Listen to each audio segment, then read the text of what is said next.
রয়েছে সহিহ বুখারীর অন্য অন্য জায়গায়, বা সহিহ মুসলিমও রয়েছে, মুসনাদ আহমদে রয়েছে, সুনানের কিতাবাদিতে রয়েছে। ইয়া মাশারান নিসা, হে নারীদের দল, হে মহিলারা, তাসাদ্দাকনা, তোমরা দান খায়রাত করো।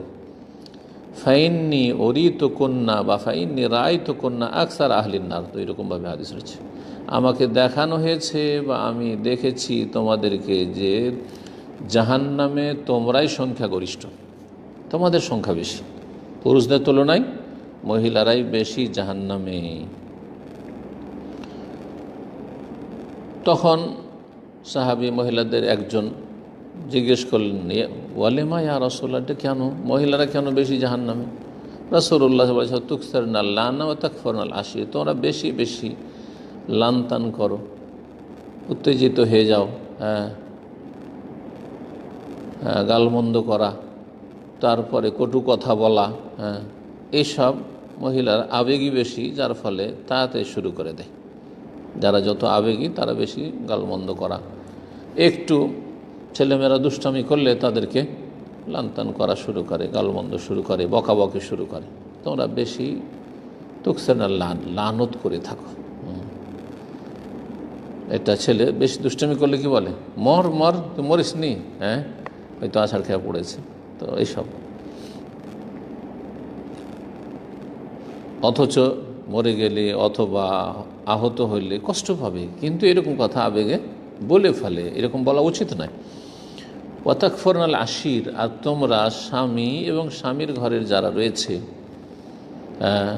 আশির স্বামী এবং স্বামীর নিকট আত্মীয়, স্বামীর বাবা মা শ্বশুর শাশুড়ি মহিলার,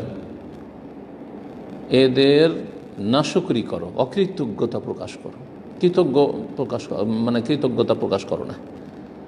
একটুতেই এই ঘরে এসে শান্তি পেলাম না, জীবনে কোনোদিন সুখ শান্তি হলো না, এখানে এসে আমার ভালো হলো না, নসিবটাই আমার খারাপ, এসব কথা বলে ফেলে। সারা জীবন যদি লাউ আহসানতা ইলাইহিন্না দাহর, নবী সাল্লাল্লাহু আলাইহি ওয়াসাল্লাম বলেছেন, সারা জীবন যদি তাদের সাথে এহসান করো, খুব ভালো ব্যবহার করেছো, খুব ভালো আচরণ করেছো, অধিকাংশ, সবার না এটা, বাস সবাই রাগ করবেন না, অনেকেই ভালো আছেন মাশাআল্লাহ, অনেকে অনেক পুরুষ চাইতেও ভালো আছেন। সারা জীবন যদি স্বামী শ্বশুর শাশুড়ি ভালো আচরণ করে, আর একটু যদি কখনো কষ্ট পেয়ে যায় তো চট করে বলে দিয়ে থাকি, কৃতজ্ঞতা, অকৃতজ্ঞতা। মা রাআইতু মিনকা খায়রান কাত্তু, জীবনে কখনো ভালোই পেলাম না, আমার ভালো হলো না।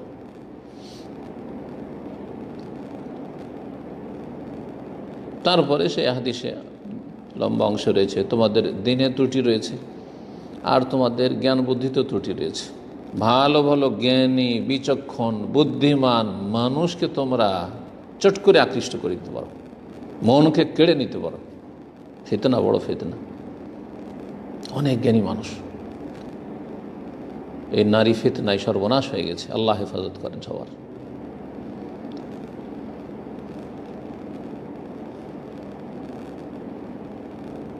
আর দিনের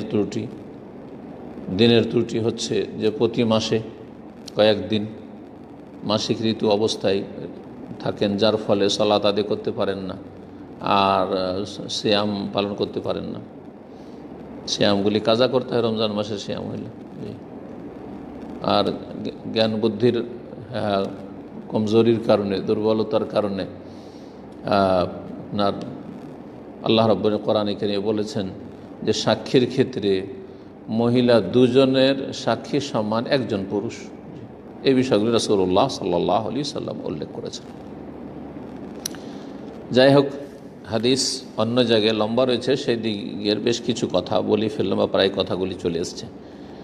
রাসূলুল্লাহ তাদেরকে ওয়াজ উপদেশ দিলেন এবং সাদকা দান খায়রাত করতে বললেন। জাহান্নাম থেকে বাঁচতে হলে সাদকা করো বেশি বেশি, ফরজ ওয়াজিব আদায়ের পরে জাহান্নাম থেকে বাঁচার গুরুত্বপূর্ণ উপায় হচ্ছে দান খায়রাত করা। ইত্তাকুন নারা ওয়ালাউ বিশিক্কি তামরা, রাসূলুল্লাহ সাল্লাল্লাহু আলাইহি ওয়াসাল্লাম প্রসিদ্ধ হয়, তোমরা জাহান্নাম থেকে বাঁচো, জাহান্নাম থেকে আত্মরক্ষা করো, যদিও খেজুরের একটা টুকরো দিয়ে, একটা অংশ দিয়ে হয়, কিছুই নেই, একটা খেজুর অংশ রয়েছে, ওইটুকু দান করো।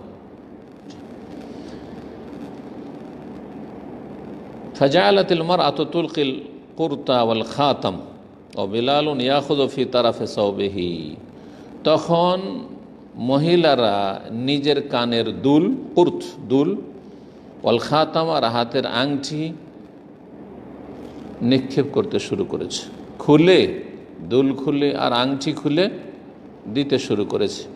সেই সময় বেলাল রাদিয়াল্লাহু তাআলা আনহু তার কাপড়ের যে চাদরের এক কিনারা সম্প্রসারিত করেছিলেন সামনে, যাতে করে যারা দান খেরাত করবে সেই চাদরে দিয়ে দেয়।